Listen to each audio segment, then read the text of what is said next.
Boqonnaa 15 wanneen qummaachisoo waraana bilisummaa Oromoo keessatti mudatan.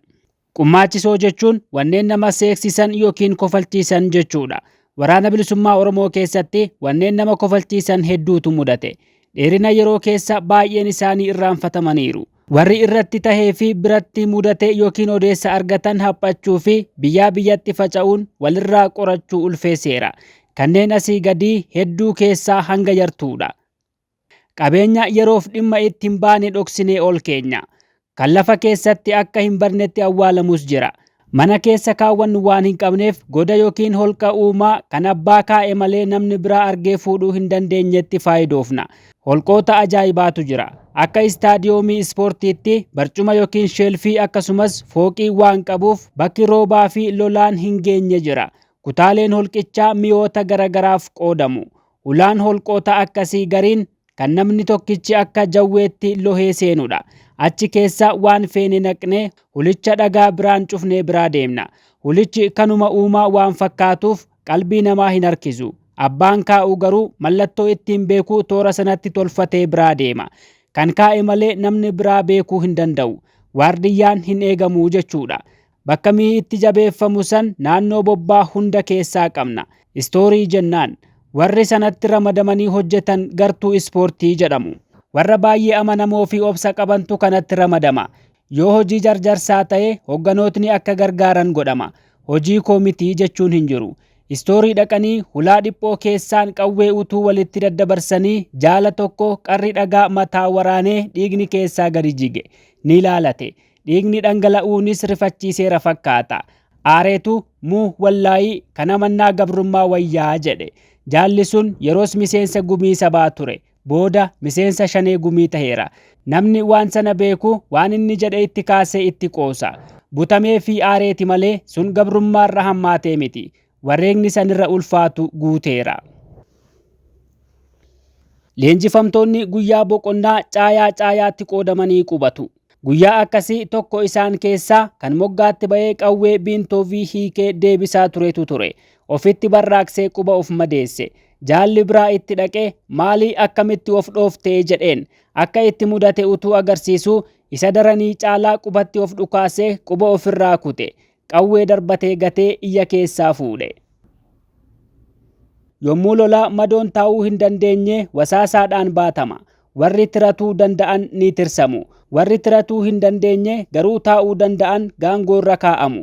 Kan ofiin taa'uu hin dandeenye ni uddeellatama.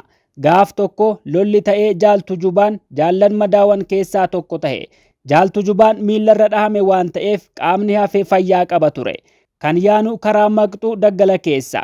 Lama taanee utuu gaangoon deemnu damee mukaa qabatee gallakkisuu dide. Harka tokkoon damee mukaa harka hafeen ana qabatee kanneen qabate lachuu lakkisuu dide. Ani luugama qabee duubatti harkifnaan gaangoon dhaabbachuu diddee deemsa itti fufte. Gaangoon kophaa duratti kuttee nu lachuu irraa kufne. Ani dhagaa irratti waan hin kufeef miidhameera. Kan koo dhiiseen inni maal akka ta'e yaadda'ee hafuura ciccitaa isa ilaale. Dandamattee naan jennaan gammadeen edaa nagaa qabaa jedheen isa jajjabeessuuf eeyyeen hin jedheen. Sanbooda jaaltu jubaan boo'icha keessaa fuudhe. Maal taatee jennaaniin lafeetu na cabee madaan koo ni dhiigee ani nafnee jedhee boo'icha itti fufe. Ijoollee waan ta'eef boo'uun isaa naman dhibu. Ani dandamadhee jechuutu akka boo'u hamilee kenneef. Lafeenis hin cabne hin dhiignes ni rifate. Duraan waan nu kuffiseefis kan itti gaafatamu se'e. Anaaf yaadda'uunis ni jira. Ilaallaan nagaa qaba. Ani dandamadhee jechuun yaaddoo isarraa buufnaan kan isaatti deebi'ee boo'uu jalqabe. Utuu ani jalaa owwaachuu baadhee boo'ichuu hin dhufuuf ture. Carraa gaarii ta'ee kan duraan madaayoo malee hoomaa hin miidhamne ture. Humna guddaatu mooraa tokkotti wal ga'ee jira ture. Hogganoonni gaaddisa tokko jala qubatanii mariirra turan. Jaal firoomsaan dhufee qawwee dhuka'u yoo dhageessan hin rifatinaa horii qalmaaf fidantu qabamuu didee rasaasaan dha'uuf deemuu jedhe. Jaal gammachiis ka'ee jaala sanaaf adabni xinnoon akka kennamu ajaje. Maalii jennaan akkamitti kanaaf jecha hogganoonni ni rifatu jedhee yaadaa haasaa haa baruu jedheenii jedha. Innillee hogganni waan hundarratti fakkii gaarii ta'uu waan qabuuf waan xinnoo akkasiif hin rifatu ergaa jedhu dabarsuu barbaade. Qawween tasa dhukaatu nama inuma rifachiifti. Utuun beekiin na biraa taa jennaan rif jechuun ni mudata. Lolatu baname se'anii qawwee butatan. Kun jireenyuma riphee lolaati. Kanaaf dursee walitti himama. Humna waraana bilisummaa Oromoo kan Arsii naannoo Arbaa Guuguu keessa turerraa saglii tokkotu mooraa Duubbeetti hafe.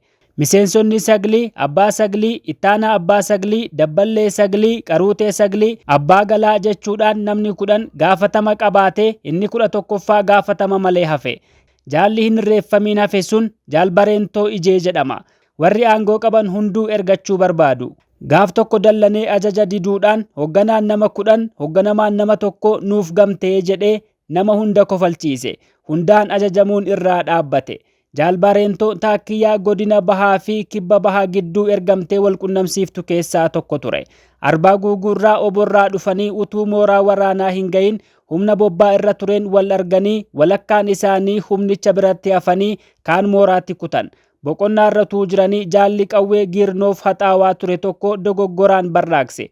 Jaal Bareentoo fi jaallan biroo 2 galaafate. Barri isaa bara 1980 bakki isaa ganda Qummuuxxuu yookiin Lolahaadha. Jaallan waanuma qubee barreessuu fi dubbisuu danda'aniif akka barsiisan ni ramadamu. Barsiisonni godina biraarraa dhufan barsiisuuf ramadaman ofiifuu yeroon kolfaa fi barnoota quufanii galan jira.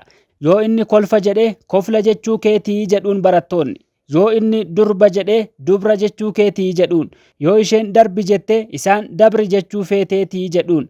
Yoo isheen garba jettee gabra jechuu feeteetii jedhuun. Yoo barsiiftuun qaqqabi jettee dhaqqabi jechuu yaaddeetii jedhuun. Yoo barsiisaan salphaa jedhee saphlaa jedhama malee salphaa hin jedhamuu jedhuun.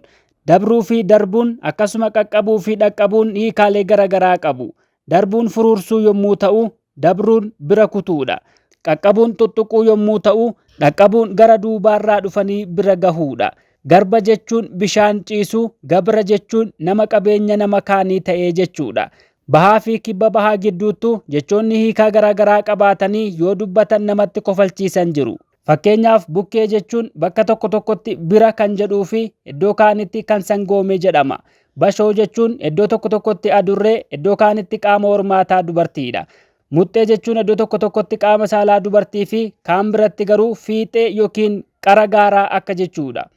Geeba jechuun bakka tokko tokkotti kan hojjaa yookiin buna ittiin dhuganii fi iddoo kaanitti qunxurroofaatti hiikamantu jira. Wanneen biroos hedduutu hafe. Asirratti kana caalaa dheeressuu hin dandeenyu.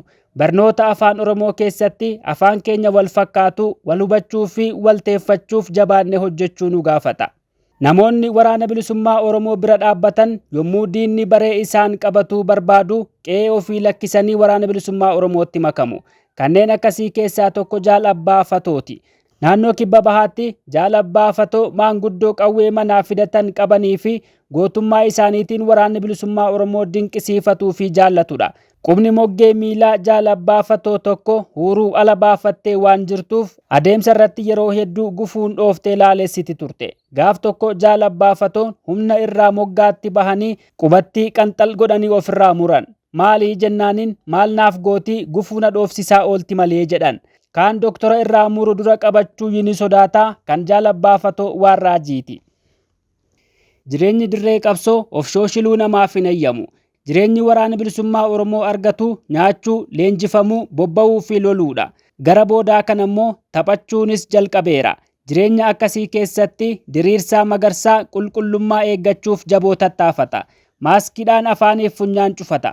Fallaana dhiqamtuu borsaa keessaa baafata malee harka utuun dhiqatiin hin nyaatu. Yoo dhaabbachuu dadhabee gadi taa'uu fedhe maarrabii kiishaa baafatee lafarra yookiin dhagaarra kaa'atee irra taa'a. Bishaan itti dhufee utuun dhiqatiin biran darbu. Qodaa isaatti namni dhimma ba'uu hin danda'u. Waan hundaanuu jarmii jedhaan. Diriirsaan dhaabuma keessatti baratee barsiisaa yookiin leenjisaa waraana bilisummaa Oromoo ta'e. Haalaa fi amala isaa kanarraa kan ka'e maqaa qoosaa yookiin niikneemii Mister Jarmiidhaan yaamama ture. Kan inni dhiyeessutu itti maxxane. Jaal Araarsoo Baatii jedhama. Gootota ajajootii waraana bilisummaa Oromoo keessaa tokko. Lola milkaa'etti ta'e tokko irratti loltuu diinaa booji'uu danda'u rukkutee ajjeesuu isaa jaalli bira ture duraa gabaase. Yommuu seeratti dhiyaatu kan ni godhe jedhame hin haalle. Ni amane. Maaliifii jennaan akeekni keenya diina mancaasuudha. Loluu fi harka irra qabuun waliin hin deemuu. Ani harka hin kennu yookiin hin booji'amuuf. Kanaafuu lafatti na arganii galata naaf deebisan hin qaban waan ta'eef galata biratti hin dhiifadhu. yoona argatan na ajjeesanii jedhe. Seera booji'amaa qabaa hin balleessin utuu booji'uu dandeessu yookiin erga boojitee hin ajjeesiin jedhu waan cabseef kolfaa adaba itti murame fudhate. Kan booji'amaa qabaa tolchinuuf diina biraa galata argachuuf miti, jabinaa fi gaarummaa keenya hojiin mul'isuufi. Waraana bilisummaa Oromoo keessatti amna lola, hojii, nyaataa fi ispoortii irratti wal dorgomama. Bookeetti bara chaarteraa humna jaaldawoo soolee dursu keessatti jaalli caccabsaa jedhamu dhadhaa bassaa litirii 5 al tokkotti dhugee jarikaana duwwise. Gaafa biraas gaalli guddaan qalamnaan walakkaa dalluu fi walakkaa tiruu gaalichaa bakka tokkotti fixe. Foon sun walirratti gundoo yookiin xuwwee guddaa tokko guutuu ta'uu danda'a. Waraana bilisummaa Oromoo keessa jaallan Liiban yookiin Sudaan, Wadaay, Leencoo fi Caccabsaa jedhaman kanneen qaamaanis gurguddoo fi humnaanis kaan caalantu ture. Humnarra hiramanii ramadaman. Waan humna gaafatu hundatti isaantu waamama. Wallaansoodhaan kan isaan kuffiisu hin jiru.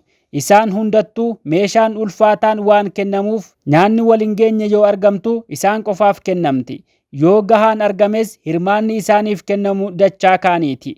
Humna isaan keessa jiraniif galaan dabalamee kennama. Yeroo lolaas warra hiriira duraa irratti argaman waan ta'aniif tokkoon isaanii utuu hin hafiin falmaa qabsoo irratti nu duraa wareegamaniiru. Jaalwadaay beela'ee yookiin dadhabee tapha dhiisee haguuggatee yommuu taa'u ijoolleen marsitee akka qabee hin mucuurre irraa hiiqxee Wadaay eessa jira kunnootii tulluu saniin garam tulluu sanatu isaa jedhanii itti qoosu waan guddaa ta'eef kan warri adamoo arbaan jedhan itti dabarfatan. Bakki isaa konyaa Arba Guuguu ona Gololchaati. Mooraa waraana bilisummaa Oromootu ollaa ganda Abbaa Garbii ture. Maatiin Abbaa Garbii warra waraanni bilisummaa Oromoo wal jaallatan keessaa tokko. Akka dhaggeeffataniif raadiyoon tokko hogganoota dhaabaa achi turaniin kennamteef. Afaan Oromoo raadiyoo san keessaa darbu waan akka dansaatti hin galleefiif akkuma itti fakkaatetti hubatanii waan dhagahan keessummoota isaaniitti himu. Namni dhagahee raajeffata. Gaaf tokko yommuu caqasan wanti dhagahan Mangistuu Hayilemaariyaam Jimmaatti du'ee kan jedhu ta'e. Gammadanii shaffisaan deemanii mooraa dhaqan. Hogganoota caayaa tattaa'an utuu nagaayyuu hin gaafatiin maal jarana maaliif teessuu Mangistuun Jimmaatti du'e alagaan duwwattee hin dhageenye ani raadiyoo irraan dhaga'ee jedhaniin.